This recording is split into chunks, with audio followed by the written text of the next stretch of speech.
চ্যানেলে সবাইকে স্বাগত। প্রতিদিনের মতো আজকের কলকাতা বাজারে 24 ক্যারেট, 22 ক্যারেট, 18 ক্যারেট ওর উপর আপডেট নিয়ে আমি চলে এসেছি।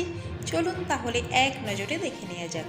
প্রথমেই দেখে নেওয়া যাক 24 ক্যারেট 1 গ্রাম সোনার দাম 6,437 টাকা, 24 ক্যারেট 8 গ্রাম সোনার দাম 51,496 টাকা। এবারে দেখে নেওয়া যাক হলমার্ক 22 ক্যারেট 1 গ্রাম সোনার দাম 6,130 টাকা, হলমার্ক 22 ক্যারেট 8 গ্রাম সোনার দাম 49,040 টাকা।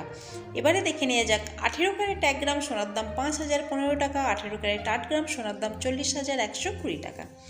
চলুন তাহলে এবারে দেখে নেওয়া যাক 1 গ্রাম রূপোর দাম 73 টাকা, 8 গ্রাম রূপোর দাম 584 টাকা। আমি আপনাদেরকে এখানে যে দামটা বলেছি উইদাউট জিএসটি, এতে কোনো জিএসটি অ্যাড করা নেই, কিন্তু আপনারা যখন দোকানে কিনতে যাবেন আমি আপনাদেরকে এখানে যে দামটা বলেছি এই দামের উপর 3% জিএসটি অ্যাড করা হবে। এই ছিল আজকের ভিডিওটা যদি ভালো লেগে থাকে তাহলে চ্যানেলটিকে সাবস্ক্রাইব করে আমাদের সঙ্গে থাকবেন। পুরো ভিডিওটা দেখার জন্য অসংখ্য ধন্যবাদ।